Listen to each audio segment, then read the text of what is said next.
99% लोग नहीं जानते हैं, एक ऐसी देवी है जिसके जन्म से पहले ही तय हो गया था अंधकार का अंत।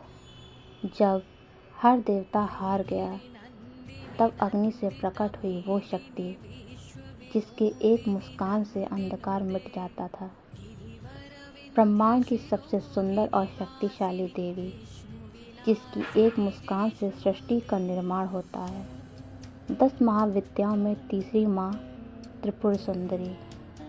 लेकिन क्या आप जानते हैं कि माँ जिस आसन पर विराजमान है वह कोई साधारण आसन नहीं है, और उनके हाथों में मौजूद हैं 4 दिव्य अस्त्र।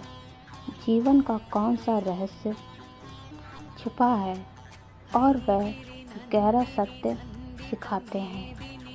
आइए जानते हैं माँ ललिता रोटसी के रहस्यमय स्वरूप को। माँ त्रिपुर सुंदरी पंच पटासन पर विराजमान हैं। इन आसन के 4 स्तंभ हैं, ब्रह्मा, विष्णु, रुद्र और ईश्वर हैं, और जिस पर माँ विराजती हैं वह स्वयं सदाशिव है।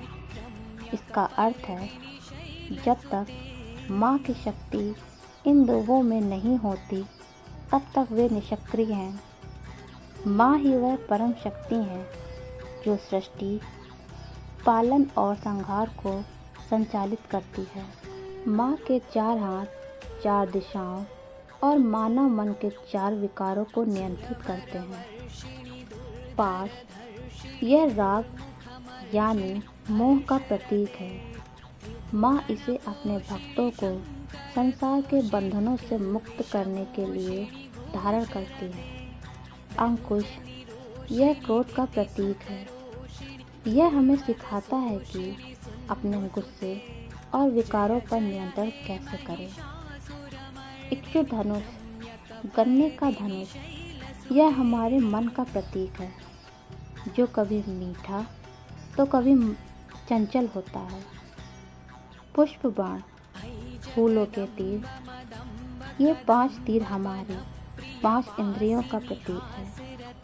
माँ सिखाती है कि इन इंद्रियों को भोग की ओर नहीं बल्कि भक्ति की ओर मोड़ना चाहिए। श्री यंत्र और महिमा, चमकता हुआ श्री यंत्र, जिसे सभी यंत्रों का राजा भी कहा जाता है, इन्हें कामेश्वरी भी कहा जाता है, क्योंकि ये हर शुभ इच्छा को पूर्ण करने के लिए बना है। इसकी उपासना से केवल मोक्ष ही नहीं बल्कि इस संसार के सभी सुख और समृद्धि को भी प्राप्ति होती है। माँ ललिता की भक्ति का अर्थ है सौंदर्य और शक्ति का संगम। अगर आप अपने जीवन में संतुलन और शांति चाहते हैं तो माँ त्रिपुर सुंदरी का ध्यान अवश्य करें। जय माँ त्रिपुर सुंदरी। अगर आपको ये जानकारी पसंद आई हो तो वीडियो को लाइक और चैनल को सब्सक्राइब जरूर करें, और ऐसी पौराणिक कथाओं के लिए हमारे साथ जुड़े रहें।